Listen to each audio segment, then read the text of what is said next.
부활 이후 생명 되신 예수님, 사랑이 풍성하시며 공의로우신 아버지 하나님께 이 시간 감사와 찬양을 올려드립니다. 사랑의 하나님 아버지, 자격이 없는 저희들에게 세상이 줄 수 없는 참 평강을 허락하심을 감사합니다. 또한 예수님을 구주로 영접한 저희들에게 성령 하나님을 선물로 보내주심을 감사합니다. 저희들 성령 안에서 예수님의 능력과 권위를 힘입어 복음을 전하며 부활의 증인으로 살아야 하는데 그렇게 살지 못한 무능하고 불순종한 저의 죄를 회개합니다. 다시 한번 예수님의 고귀한 보혈의 피로 씻어주시고 정결케 하옵소서. 이 시간 회개한 심령 위에 거룩한 주의 영을 부어주시어 오직 진리 안에서 예배드리는 귀한 시간 되게 하옵소서. 사랑의 아버지 하나님, 지금 온 세계는 전염병과 전쟁의 소용돌이 속에 있습니다. 이 어지러운 세상을 주 하나님께서 굽어 살펴주시고 우크라이나 전쟁이 속히 끝나게 하옵시고 전쟁으로 인해 더 이상의 무고한 생명들이 희생되지 않도록 하나님께서 친히 주관하시옵소서. 우리 교회를 사랑하시는 주님 감사합니다. 우리 교회가 마지막까지 충성하여 많은 영혼들을 구원하며 많은 영혼들을 교육하여 주의 군사로 다 세워지고 너희는 가서 모든 민족을 제자로 삼아 아버지와 아들과 성령의 이름으로 세례를 베풀고 내가 너희에게 분부한 모든 것을 가르쳐 지키게 하라신 주님의 명령에 순종하는 교회 되게 하옵소서.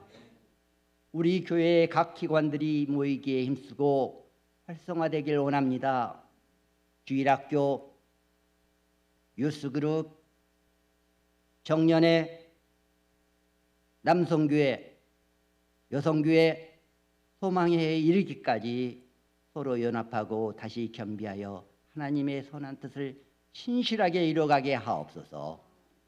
사랑하는 아버지 하나님, 조낙현 담임 목사님께 진리와 계시의 영을 충만히 부어주시고 이 시간 준비하신 말씀 위에 기름 부어주시옵소서.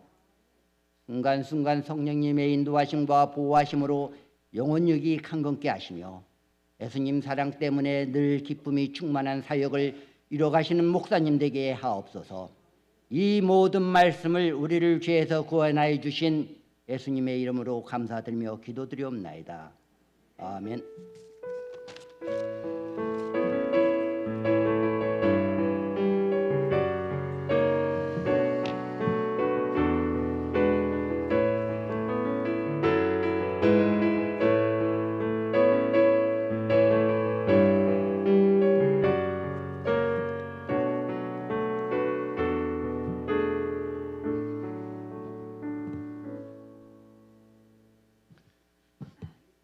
할렐루야. 아멘. 저희 오늘 함께 마태복음 5장 17절에서 20절 말씀 보겠습니다. 마태복음 5장 17절에서 20절입니다. 가능하신 분들은 다 함께 자리에서 일어나셔서 하나님을 경외하는 마음으로 하나님의 말씀 읽도록 하겠습니다. 마태복음 5장 17절에서 20절입니다. 한 절씩 교독하고 마지막 20절은 다 함께 읽도록 하겠습니다. 17절입니다. 내가 율법이나 선지자를 폐하러 온 줄로 생각하지 말라. 폐하러 온 것이 아니요 완전하게 하려 함이라.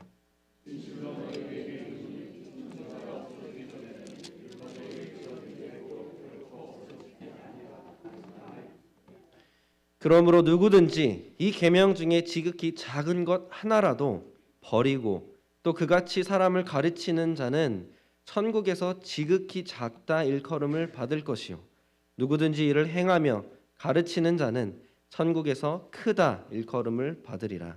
내가 너희에게 이르노니 너희 의가 서기관과 바리새인보다 더 낫지 못하면 결코 천국에 들어가지 못하리라. 아멘.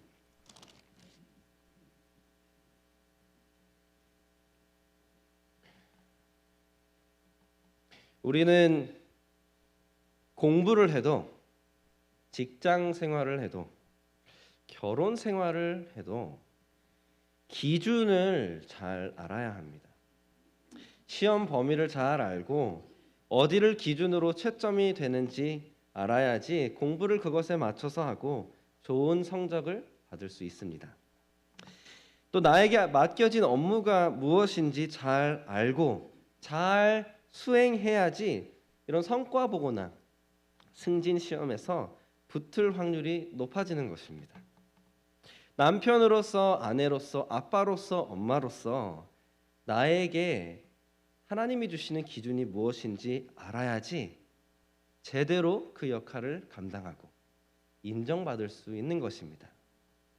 근데 그 반대로 시험 범위도 업무 범위도 결혼 내 남편으로서 아내로서의 역할이 무엇인지 제대로 모르면 어떻게 됩니까?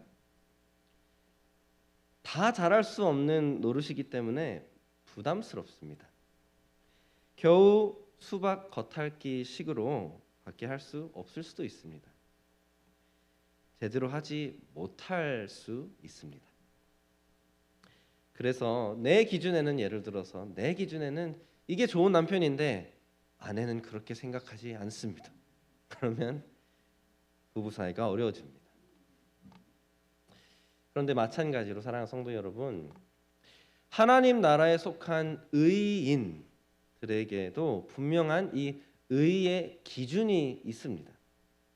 그 기준을 제대로 알아야지 제대로 순종할 수 있습니다. 그리고 제대로 알아서 제대로 순종해야지 제대로 인정받는 것입니다. 누구에게요? 하나님에게. 그런데 반대로 이 기준을 제대로 모르면 제대로 순종할 수 없습니다. 그러면 하나님께도 인정받지 못합니다. 우리 TKBC 성도님들은 그 의의 기준이 무엇인지 제대로 알고 계십니까?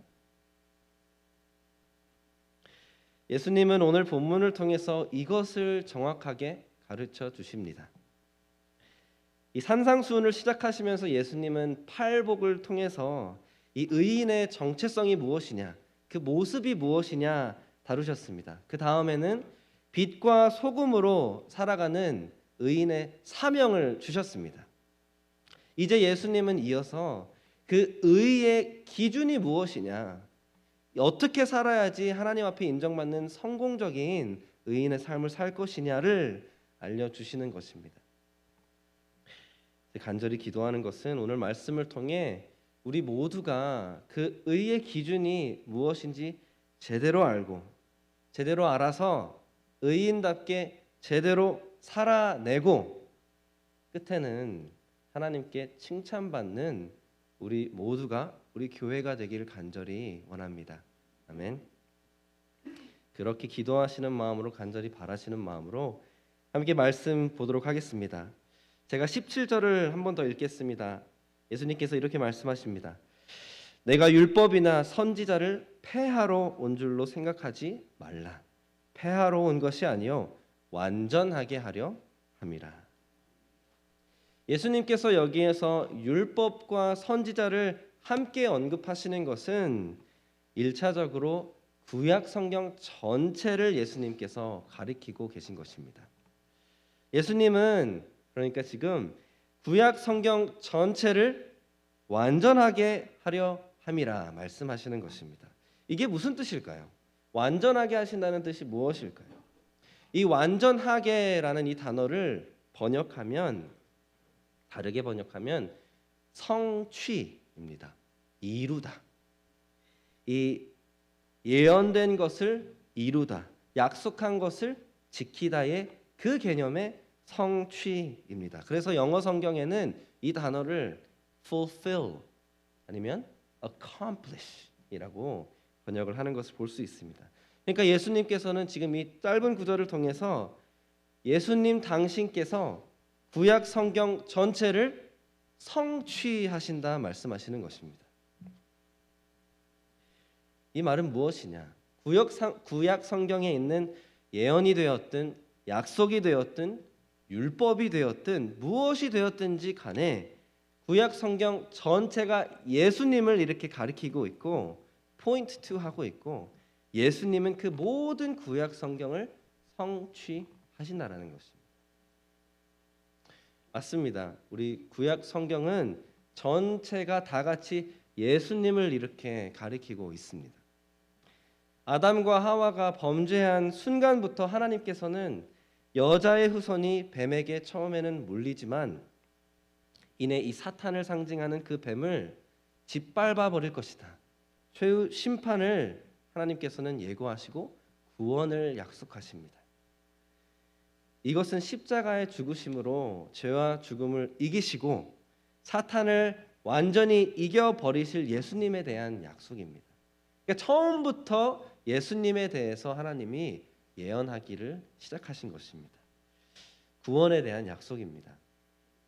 이제 구약 성경 전체를 보면 역사를 보아도 인간은 얼마나 완악하고 패역한 죄인인지를 우리가 보게 됩니다.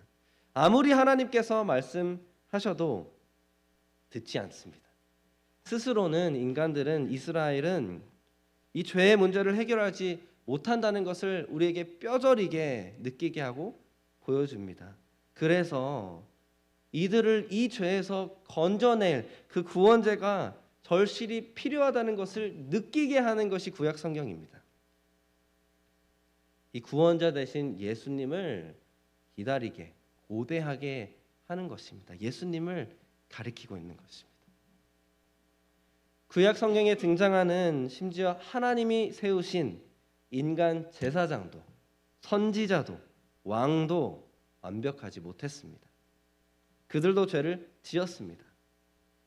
그들의 사역을 통해서 근본적인 이 죄의 문제가 해결되지 않았습니다.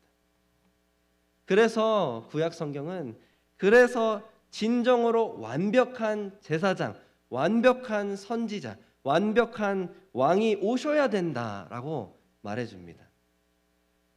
이 모든 역할을 예수님이 충족하십니다. 그러니까 선지자를 보아도 왕을 보아도 제사장을 보아도 다 예수님을 가리키고 있는 것입니다. 그러니까 구약의 역사가 되었든 지혜서가 되었든 선지서가 되었든 심지어 율법이 되었든 구약 성경 전체는 예수님을 가리키고 있었습니다. 그리고 마침내 그 모든 약속과 예언과 기대의 성취로 메시아 그리스도 대신 예수님께서 오신 것입니다.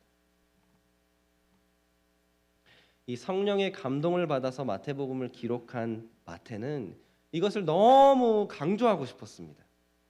그래서 마태복음을 제외한 나머지 신약 성경을 다 통틀어서 비교해도 마태가 이 성취하셨다라는 이 단어를 더 많이 씁니다. 이 짧은 마태복음 안에 그 단어를 더 많이 씁니다. 한번 성경이 있으신 분들은 잠깐 성경을 보시면 좋겠습니다.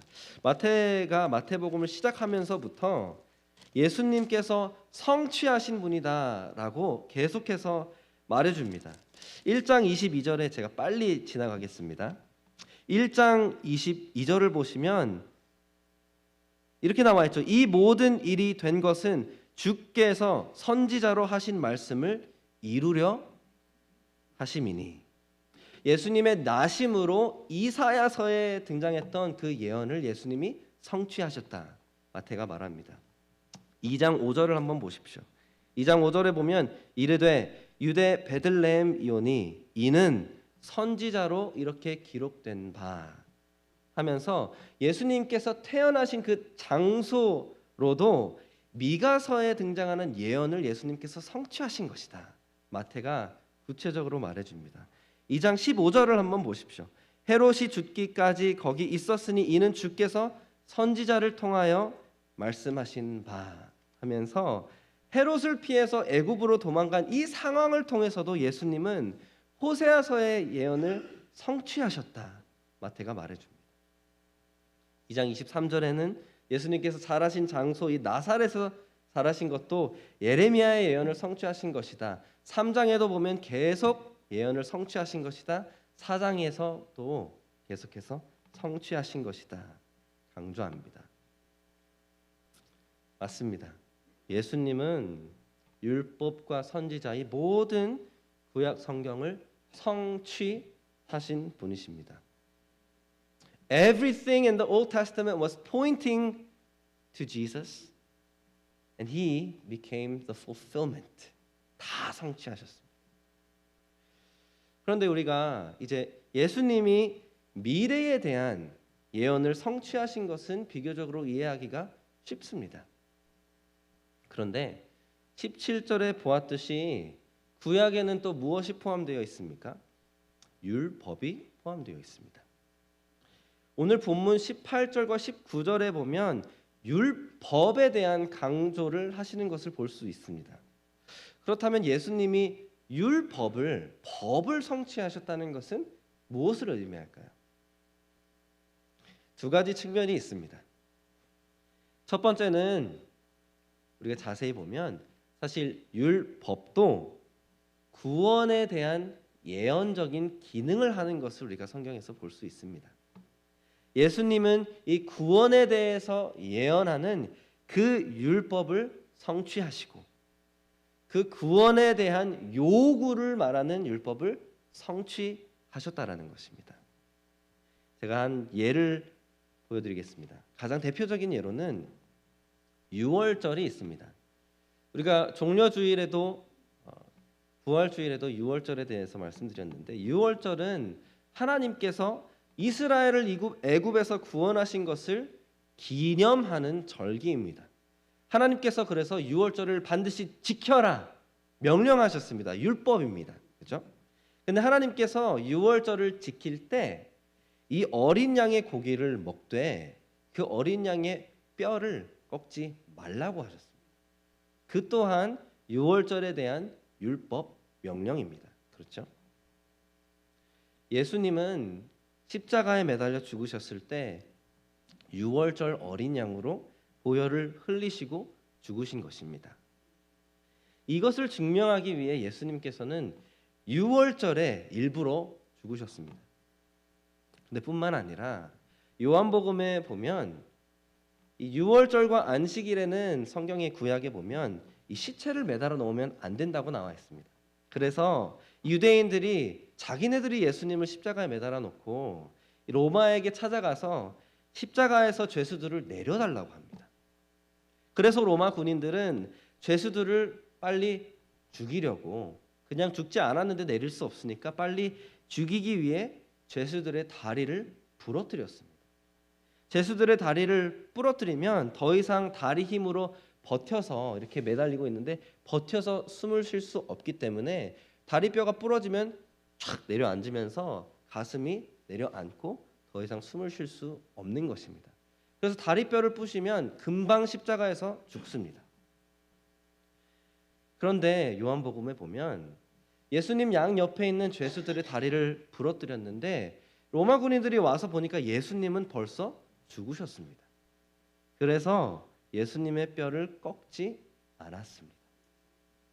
그런데 신기하게 사도 요한은 이렇게 된 이유는 예수님께서 유월절 어린 양에 대한 그 율법을 성취하셨기 때문이다 라고 요한복음 19장에 말하고 있습니다. 이 유월절을 지키는 것도 명령이고 그 어린 양의 뼈를 꺾지 않는 것도 율법이었습니다.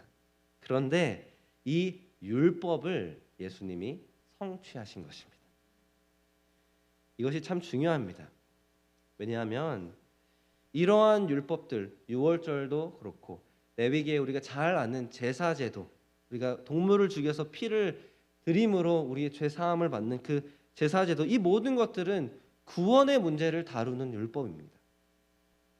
이 율법들이 근데 다 예수님을 가리키고 있었고 예수님이 그것을 성취하셨다라는 것입니다. 그 말은 무엇이냐? 예수님이 이 율법들이 말하는 구원을 성취하셨기 때문에 율법에서 우리한테 요구했던 죄 사함을 위해 피를 흘려야 된다라는 이러한 요구들을 예수님이 다 성취하셨다라는 것입니다. 그래서 우리는 더 이상 이 제도들을 지키지 않습니다. 동물을 계속해서 주일마다 모였을 때 소 한 마리 끌고 와서 죽이지 않아도 됩니다. 왜 그렇습니까? 예수님의 보혈로 우리는 다 깨끗이 죄사함을 받았기 때문입니다.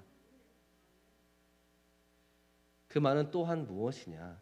예수님이 그러한 율법들을 성취하셨기 때문에 그러한 율법들은 구약에 기록이 되어 있지만 그러한 율법들은 더 이상 지키지 않아도 된다라는 것입니다. 더 이상 우리에게 유효하지 않다라는 것입니다. 그런데 또 우리가 기억해야 될 것은 17절에 예수님께서 무엇이라 말씀하셨습니까? 율법이나 선지자를 폐하러 온 것이 아니다. 그러니까 예수님께서는 이 구약 성경의 권위와 이 구약이 말하고 있는 것과 이 구약의 역할을 다 철저히 인정하시는 것입니다. 없애버리시는 것이 아닙니다. 인정하시는 것입니다. 더 나아가서 예수님께서 18절에 무엇이라 말씀하십니까? 진실로 너희에게 이르노니 천지가 없어지기 전에는 율법의 1.1획도 결코 없어지지 아니하고 다 이루리라 하십니다. 그 말은 무엇이냐? 세상 끝날까지 이 천지가 없어질 때까지 모든 것이 다 이루어질 것이라는 것입니다.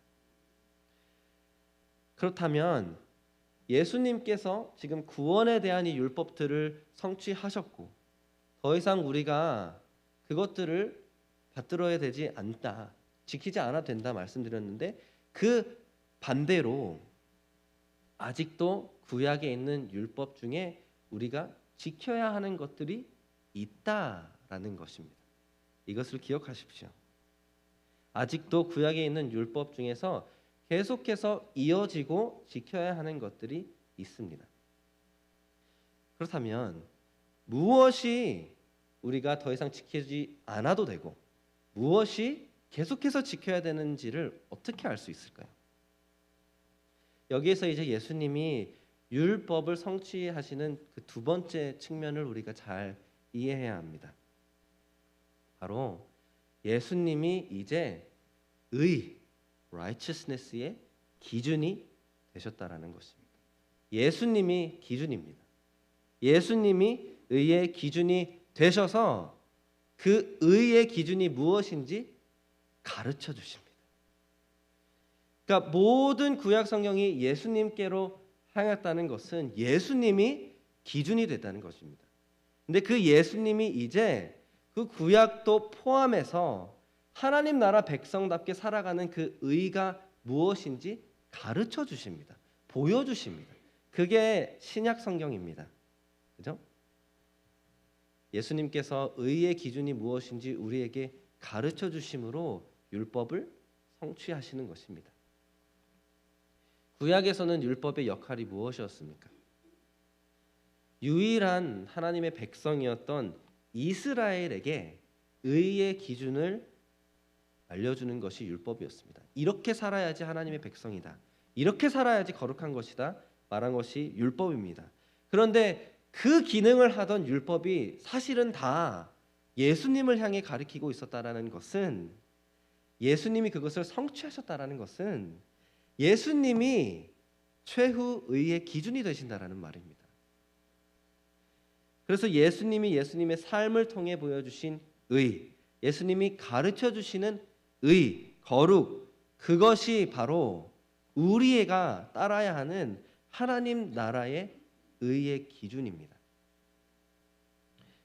이것도 너무 중요합니다. 다 중요한데요. 이것이 너무 중요합니다.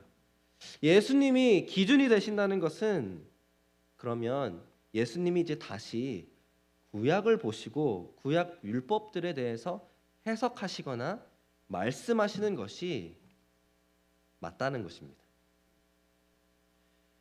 예수님이 성취하셨기 때문에 더 이상 너희에게 유효하지 않아 라고 증명하신다면 그러면 그게 맞는 겁니다. 예수님이 기준이시기 때문에. 그런데 또한 예수님께서 구약에 등장한 이 율법을 똑같이 신약에서도 가르치신다면 그것이 우리가 계속해서 지켜야 되는 의의 기준이라는 것입니다. 다시 한번 기억해야 될 것은 예수님이 구약을 무시하거나 폐하러 오신 것이 절대 아닙니다. 예수님이 구약과 신약 중심에 계시기 때문에 모든 것을 성취하시는 분이시기 때문에 효력을 다한 것이 있다라는 것입니다. 여기에서 이것들이 다 사실이라면 우리가 한 가지 알아야 하는 것은 구약의 율법 중에는 당시에는 이스라엘 백성, 이스라엘이라는 이 나라만 하나님의 백성이었기 때문에 이스라엘 백성, 이스라엘 나라에게만 해당되었던 국법이라고 하죠. National Law. 국법이 포함되어 있었습니다. 이스라엘이라는 이 나라로서 이것을 지켜야지 하나님께 거룩한 국법이 구약의 율법에 포함되어 있었습니다. 그런데 이제는 누가 하나님 나라를 이루고 누가 하나님의 백성입니까? 예수 그리스도의 보혈로 죄 사함을 받고 복음 앞에서 회개하고 예수 그리스도를 죽으시고 부활하신 구원자 주님으로 믿는 우리가 하나님의 백성입니다. 하나님의 나라를 우리가 이루지 유대인들의 이스라엘 나라가 하나님의 나라가 아닙니다. 그 말은 무엇이냐? 예전에 이스라엘이라는 이 나라에게 유효했던 국법은, 그 국법을 다루는 구약의 율법은 더 이상 우리에게는 적용되지 않는다라는 것입니다. 다시 예수님이 중심이 되시기 때문에 다른 것입니다.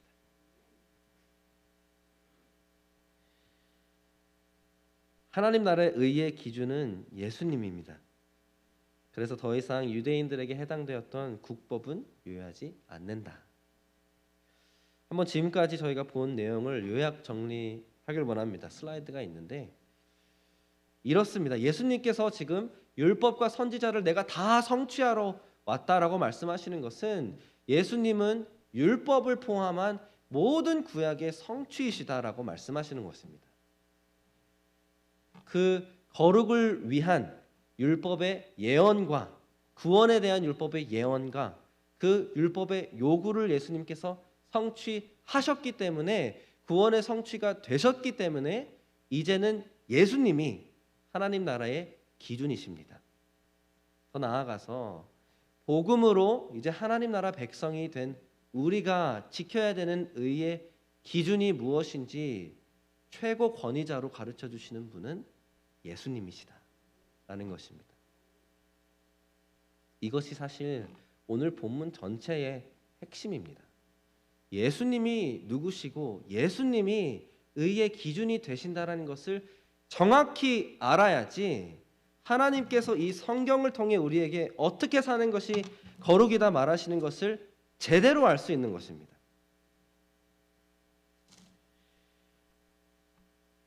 이것이 이제 사실이기 때문에 저희가 지금 계속해서 조금씩 다루어 왔긴 했지만 이 예수님을 중심으로 한 의의 기준이 이제 실제로는 우리가 어떤 계명들을 지켜야 하는지에 대해서 알려주는 것입니다. 이것도 다음 슬라이드를 보시면 정리해 놨습니다.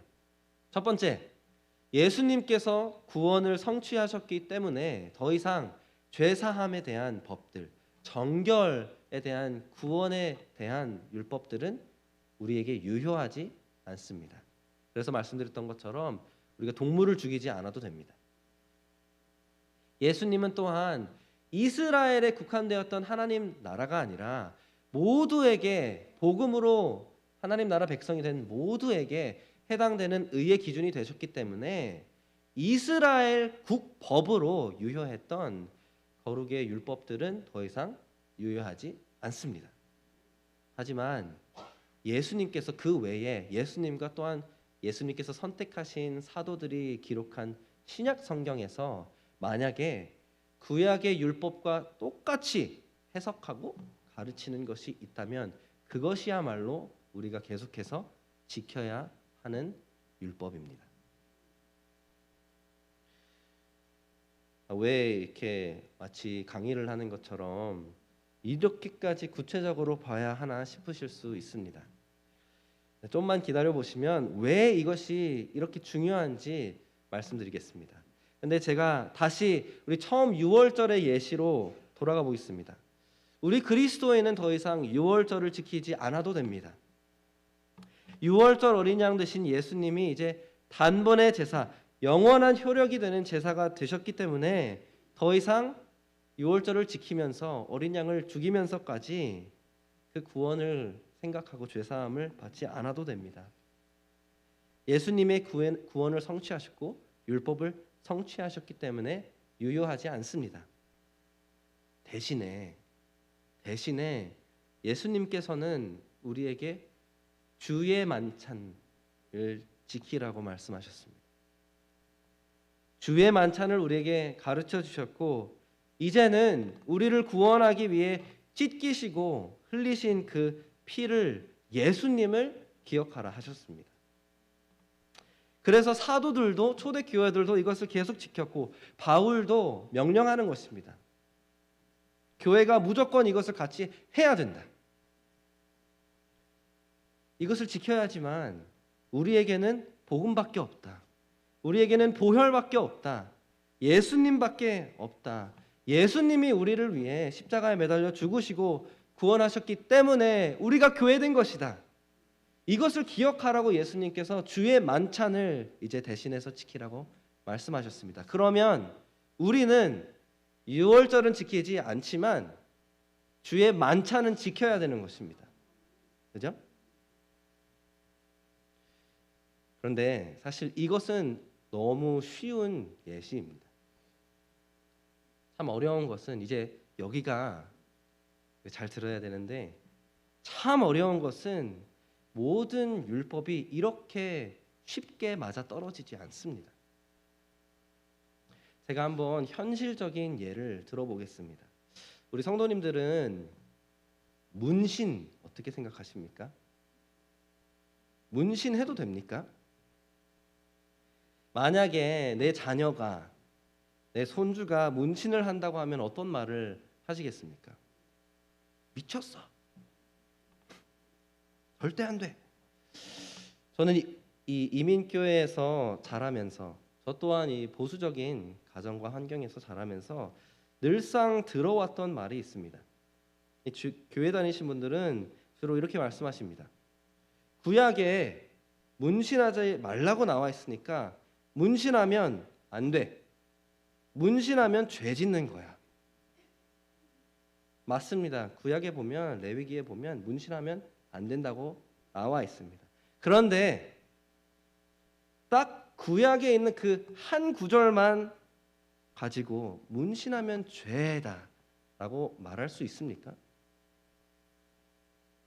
회개 안 하면 이 죄라고 말하는 것은 회개를 안 하면 교회에 징계를 받을 수도 있는 거고 구원까지도 의심해야 되는 이 죄다고 말할 수 있습니까?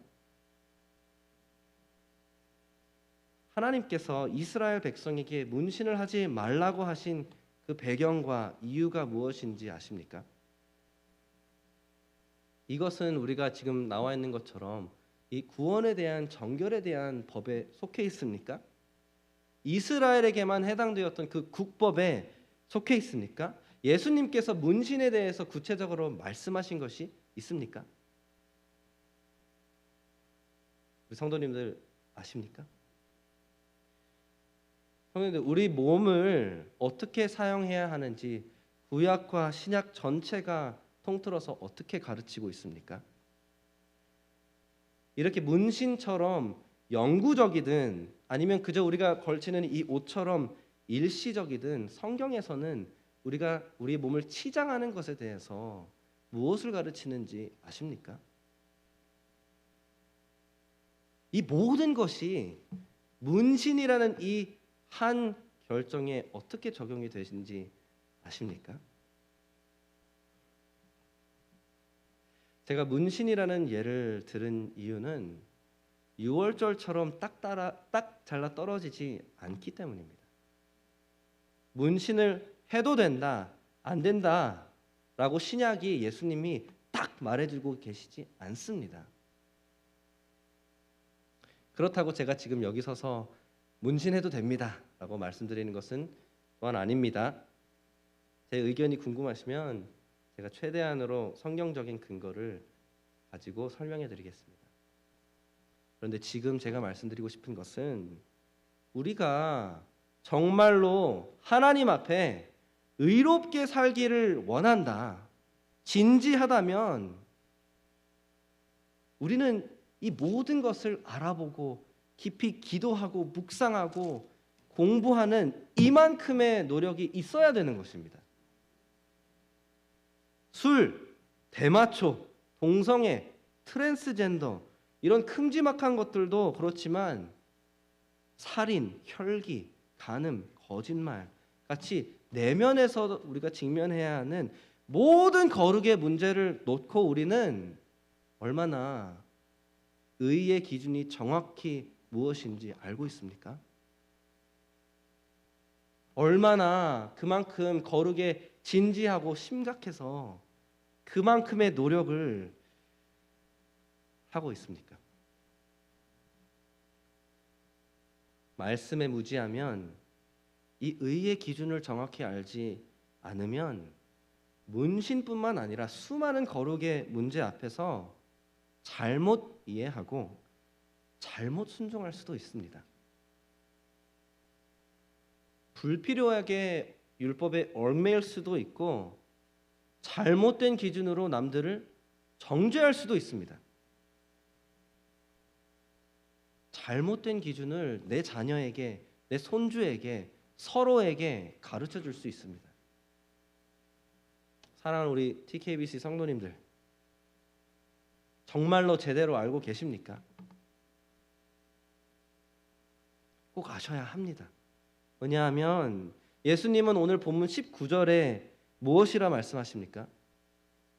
그러므로 누구든지 이 계명 중에 지극히 작은 것 하나라도 버리고 또 그같이 사람을 가르치는 자는 천국에서 지극히 작다 일컬음을 받을 것이요 누구든지 이를 행하며 가르치는 자는 천국에서 크다 일컬음을 받으리라. 19절에 그러므로 라고 시작했죠. 예수님께서 모든 율법을 성취하시는 분이시여, 구원을 성취하시는 분이시여, 우리에게 하나님 나라 의의 기준이 무엇인지 보여주시고 가르쳐 주신 분이시다. 그분이 기준이시다.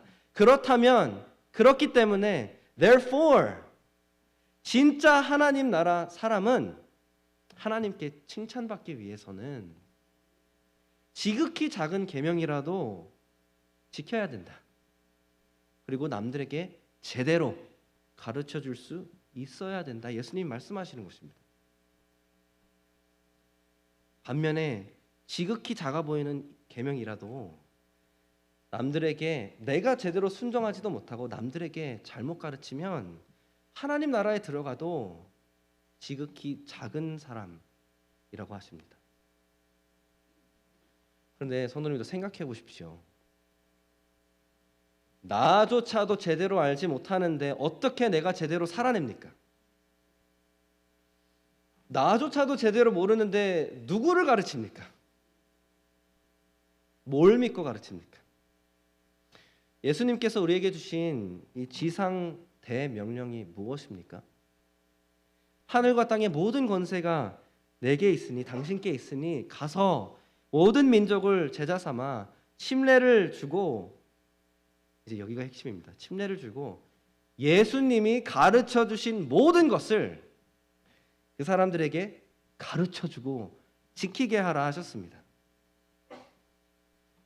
나조차도 제대로 모르는데 이 가장 기본적인 사명을 그럼 어떻게 감당합니까? 하나님 나라에 간다고 들어갔다고 모든 사람이 동등하게 하나님께 인정받는 것이 아닙니다. 오늘 본문에서 예수님도 이것을 다시 한번 말씀하시지만 다 같이 구원받아서 가도 하나님께 인정받고 큰 사람이다 인정받고 그만큼의 상급을 받는 사람이 있고, 가도 겨우 가서 인정받지 못하고 상급도 적은 사람이 있습니다. 우리 사랑하는 TKBC 성도님들, 하나님께 칭찬받고 싶지 않으십니까? 하나님께서 예비하실 그 천국의 상급을 누리고 싶지 않으십니까? 우리가 사랑하고 경외하는 우리 아버지 앞에 섰을 때 아들아, 딸아, 수고했다. 너를 위해 큰 상급을 내가 준비해놨다. 그렇게 인정받고 싶지 않으십니까? 그러기 위해서는 애초에 내가 제대로 알아야 합니다. 그래야지 내가 순종하고 내가 가르칠 수 있는 것입니다. 그래서 예수님께서는 오늘 이 본문을 통해서 누가 기준인지, 이 기준이 예수님이라면 무엇을 우리가 알아야 하는지, 생각해야 하는지, 어떠한 노력을 보여야 하는지 말씀하시는 것입니다. 그런데 예수님께서 여기서 멈추지 않으셨습니다. 마지막으로 20절에 보면 우리에게 경고하십니다. 20절에 예수님이 무엇이라 말씀하십니까? 내가 너희에게 이르노니 너희 의가 서기관과 바리새인보다 더 낫지 못하면 결코 천국에 들어가지 못하리라. 이 서기관과 바리새인들은 오늘날로 말하면 엑스퍼트입니다. 전문 지식이 있는 사람들입니다. 전문가입니다. 딸딸딸 외우고 지켰다 자부한 신학자입니다. 선생들입니다. 그런데 이들의 문제는 무엇이었습니까? 머리로만 알았고 심지어 그들이 아는 것은 잘못됐습니다. 그런데 머리로만 알았지 마음에는 변화가 없었습니다. 근본적인 죄가 해결되기는커녕 우리가 계속해서 보았던 것처럼 이 사람들은 순종한다 자부하면서도 결국에는 그들의 영광만을 위해 그들이 드러나려고 순종하는 위선자들입니다. 그러면서 정작 구원의 성취가 되신 예수님은 몰랐습니다.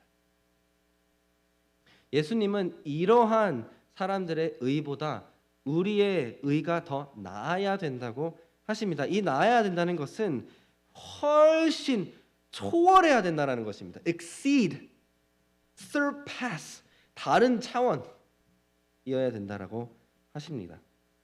그 말이 무엇이냐? 머리에만 지식으로 있는 것이 아니라 전적인 성령님의 도우심으로 믿고 변화받아야 된다는 것입니다. 성령님의 도우심으로 그 말씀을 나를 찔리게 하시고 회개하시는 그 성령님께 반응해야 된다는 것입니다.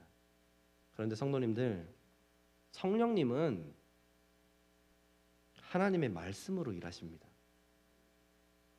살아있고 활력 있는 양날의 검 같은 하나님의 말씀으로 우리 안에 수술을 하시는 것입니다. 그러니까 결국엔 또 같은 결론이고 같은 질문입니다. 사랑하는 TKOC 성도 여러분, 제대로 알고 계십니까? 하나님의 말씀이 내 안에 있습니까? 정말 믿으십니까? 오늘 말씀에서 예수님이 가르쳐 주신 것부터 시작하십시오. 예수님이 구원의 성취되심을 알고 믿으십시오. 예수님이 하나님 나라 의의 기준이 되심을 알고 믿으십시오. 그리고 그 예수님이 그 기준이 무엇인지 우리에게 하나님의 말씀을 통해 가르치고 계신다는 것을 믿으십시오. 제가 오늘 말씀을 마치면서 하나님께서 저한테 먼저 결단하게 하신 적용을 나누기 원합니다. 제가 성도님들께 꼭 하나 약속드리기 원합니다. 제가 목회자로서 제가 먼저 하나님 나라의 이 의가 무엇인지 정확히 알 수 있도록 끝까지 노력하겠습니다. 말씀을 정말 깊이 묵상하고 공부해서 제가 먼저 살아내고 순종하려고 최선을 다하겠습니다. 그리고 최선을 다해서 우리 성도님들에게도 이것을 선포하고 가르치겠습니다. 저도 정말로, 물론 성도님들을 위한 것이기도 하지만 저도 정말로 하나님께 칭찬받는 종이 되길 원합니다. 그러니까 성도님들께서는 저를 위해 기도해 주십시오. 우리 목사님을 위해 기도해 주십시오. 그리고 우리 TKBC 성도님들 오늘 결단하십시오. 우리 같이 하나님께 칭찬받고 하늘의 상급 받읍시다. 그러기 위해서는 먼저 내가, 아마 여기서 시작하면 좋을 것 같습니다. 먼저 내가 지금 가지고 있는 내 안에 있는 이 거룩의 기준이 정말로 성경적인지 합리적인 의심을 해보십시오. 아니라면 이제는 제대로 내가 알겠다, 알아야겠다, 알아가려고 노력해야겠다 결단하십시오. 말씀을 더 읽고 말씀을 더 깊이 묵상하고 말씀을 공부하겠다 결단하십시오.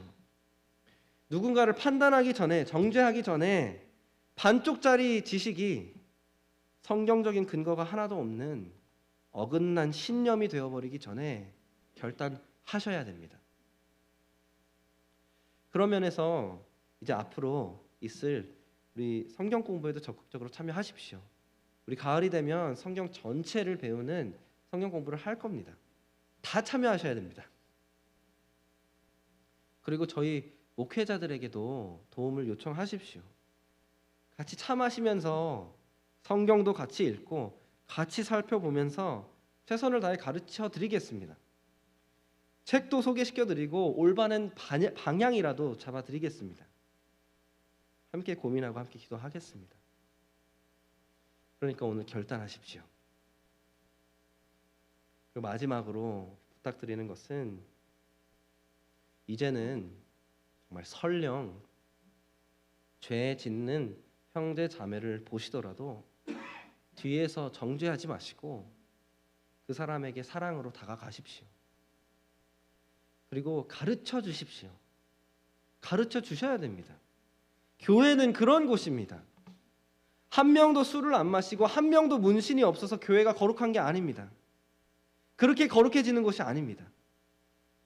교회는 성도 한 사람 한 사람이 서로를 너무 사랑해서 한 사람이 죄를 범하고 회개하지 않는 것을 지나칠 수 없어서 그들을 사랑해서 그들에게 가르치려고 하는 것이 교회입니다. 거룩으로 나아갈 수 있도록 방향을 잡아줄 때, 그들에게 이 진리를 가르쳐 줄 때, 그때서야 우리가 같이 거룩해지는 것입니다.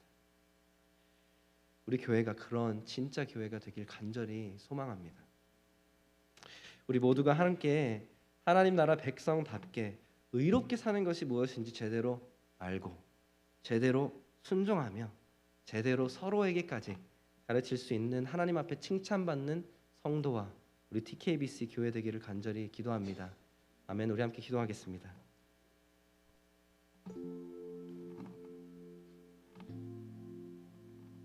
오늘 이렇게 한 가지만 놓고 기도하겠습니다. 성령님께 구하십시오. 성령님, 혹여나 지금 제 안에 가지고 있던 이 거룩의 기준이 잘못되었다면 보여주십시오. 그리고 성령님, 지금 이 시간 이제는 그 의의 기준 대신 예수님을 보며 예수님께서 우리에게 가르쳐 주시는 그 의가 무엇인지 제대로 알 수 있도록 결단하기 원합니다. 그렇게 살 수 있도록 노력할 수 있도록 도와주십시오. 이렇게 함께 기도하겠습니다. 기도하겠습니다. 주님,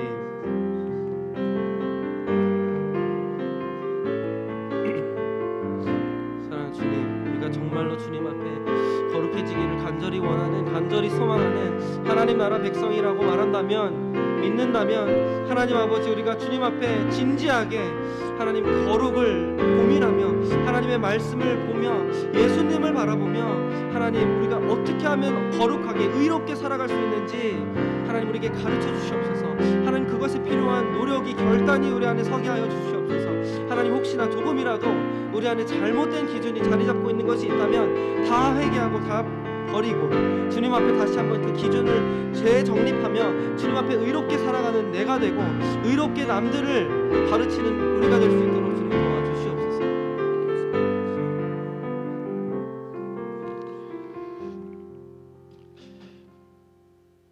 사랑하는 주님, 감사합니다. 우리를 위해 구원을 성취해 주심에 감사합니다. 이제는 그 구원을 이루셨고 그 하나님 나라 의의 기준이 되셔서 우리가 어떻게 하면 정말로 하나님 앞에 거룩한 백성이 될 수 있는지 알려주셔서 감사합니다. 하나님, 우리가 이것을 정말로 믿는다면 우리가 이제는 앞으로는 정말 그 기준 되시는 예수 그리스도를 바라보며 주님께서 구약과 신약 전체 이 성경을 통해 우리에게 보여주시고 가르쳐 주시는 것을 깨달을 수 있도록 도와주시옵소서. 그래서 나 한 사람이 우리 TKBC 우리 교회가 하나님 앞에 거룩한 의로운 성도 교회 될 수 있도록 우리 안에 역사하여 주시옵소서. 감사합니다. 하나님 사랑합니다. 모든 말씀 살아계신 예수님의 이름으로 기도했습니다. 아멘. 계속해서 예물을 위해서 기도합니다. 참 좋으신 아버지 하나님, 주님 앞에 귀한 예물 드립니다. 하나님만이 나의 하나님 되시고 내 삶의 주인 되시고 지금까지 인도해 주시고 채워주신 하나님 앞에 신앙의 고백으로 주님 앞에 드리는 이 예물이 하나님께 상달되게 도와주옵소서. 하나님 흠양하여 받으시고 우리의 믿음대로 하나님께서 우리의 삶을 채워주시고 인도해 주시고 하나님 영광 위에 살아드리는 하나님의 백성들 다 될 수 있도록 축복해 주옵소서. 이 예물이 쓰여지는 곳에 하나님의 나라가 임하고 죽어가는 영혼들이 돌아오게 하시고 하나님의 교회들이 든든히 서가게 도와주시며 정말 일선에서 수고하시는 선교사님들 그 사역에 열매 맺을 수 있도록 쓰임받을 수 있도록 축복해 주시옵소서. 모든 영광 우리 하나님께 올려드리었고 예수님의 이름으로 감사하며 축복하며 기도하옵나이다. 아멘.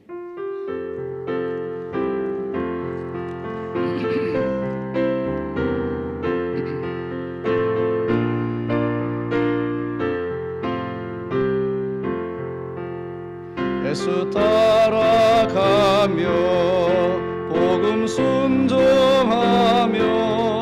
우리 행할 길 환하겠네.